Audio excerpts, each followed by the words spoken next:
Dimineața ne-am trezit cu soare și cu un peisaj de vis. Garval este cea mai izolată cazare din Scoția. Și noi am dormit în cea mai izolată căsuță a lor, aia din dreapta, ultima. Dar a fost cea mai interesantă cazare din toată tura. Am pornit mai departe, spre nord, spre malul oceanului, prin aceeași pustietate ca și ieri, doar că acum e soare și frumos.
Ajunși înapoi pe NC500, ne îndreptăm spre Golful Tong și spre munții de pe partea vestică a Scoției.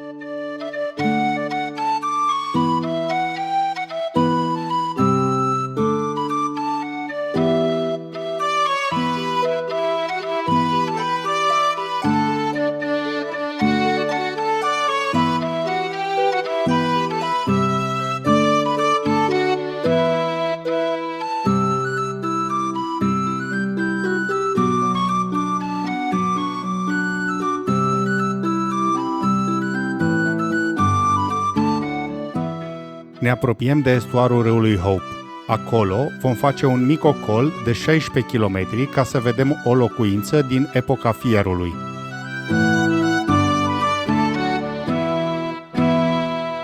Aici totul e Hope.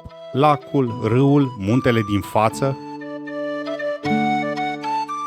Vârful din față, Ben Hope, este cel mai nordic Munro. Munro se numesc piscurile mai mari de 3000 de picioare și care se află pe lista oficială a Scottish Mountaineering Club. Această listă a fost întocmită în 1891 de către Sir Hugh Munro, de unde și numele. După ce trecem de munte, o să ieșim în lunga râului Hope, pe care o să vedeți mult mai bine la întoarcere.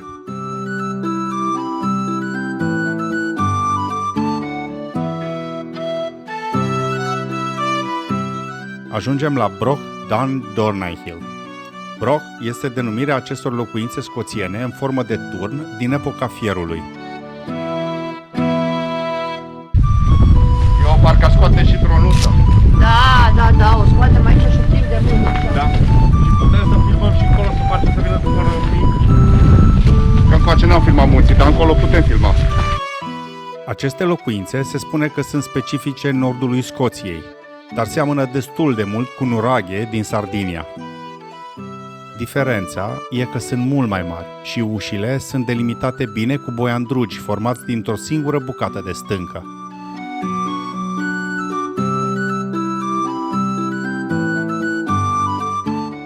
Scopul lor nu este 100% determinat, de la forturi de apărare la casele nobililor.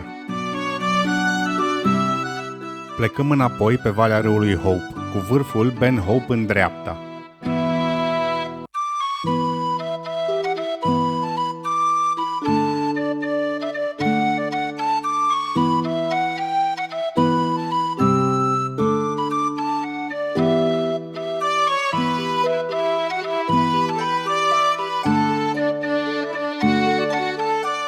Ieșim din nou pe NC500 și, ocolând Loch Eribol, ne îndreptăm spre Durness.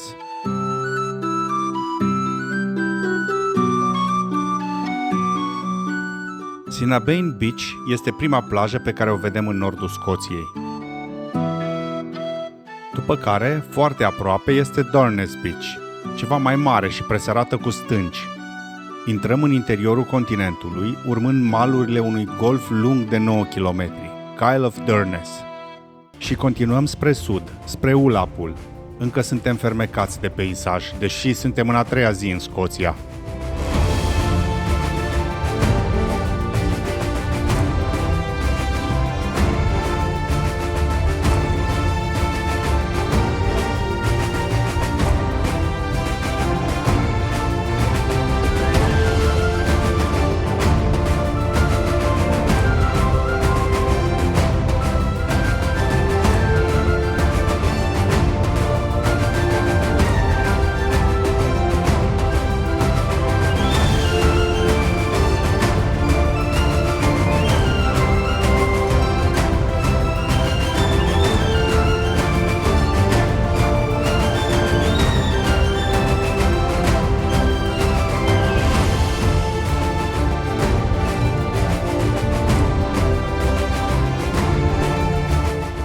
Ajunși în Ullapool, era exact timpul pentru prânz.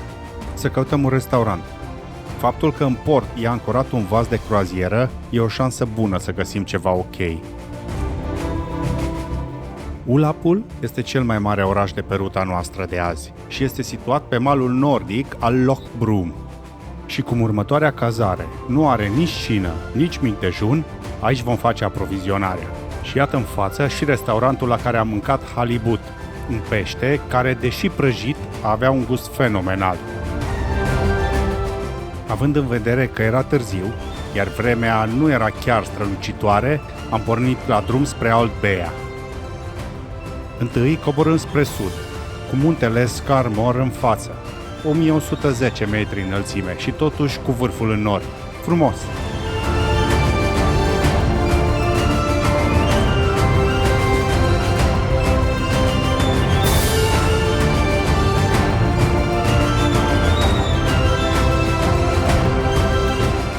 Când intrăm în oraș, începe să plouă. Hai că e bine, mai avem puțin. Doar că ne învârtim pe străzi, că nu găsim locația. Un orășel întortocheat. Opresc, o dau pe Iulia jos, ca să-mi fie mai ușor să mă mișc și mai întreb și localnicii.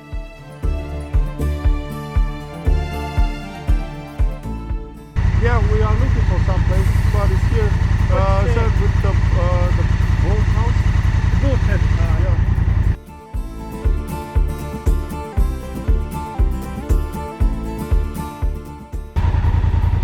Și că e aici, the boat house îi zice, așa-i? Și că e aici, stați aici să mă duc să văd, și că e aici după colț, într-o piață. Las fetele cu ciupii în ploaie și mă având pe străduțele scoțiene.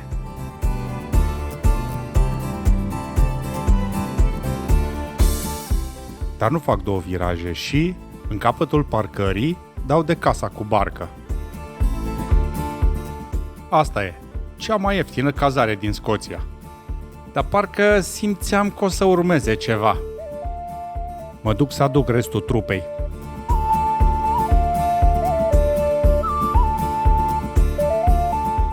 Le fac semn să vină că am găsit cazarea.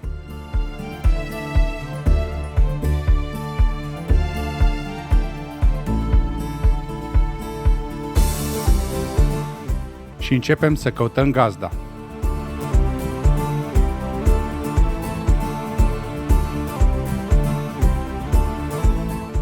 Bat la ușa din față, nimic. Mă duc în spate, nimic. Când mă întorc, deschide o doamnă în vârstă. Ne luăm bagajele și mergem să ne cazăm. Prima lovitură. Ne descalță la ușă. Se reținem. Afară, plouă. După ceva negocieri, ne lasă să punem cizmele în antreu.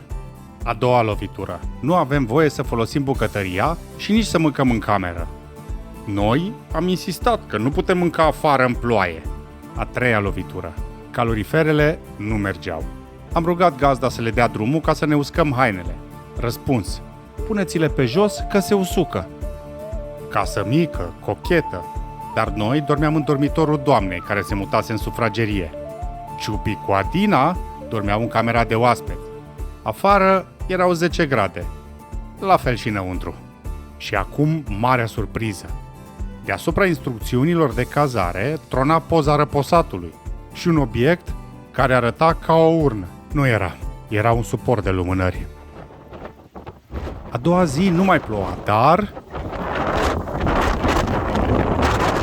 Viață perfectă de plecat cu motocicleta.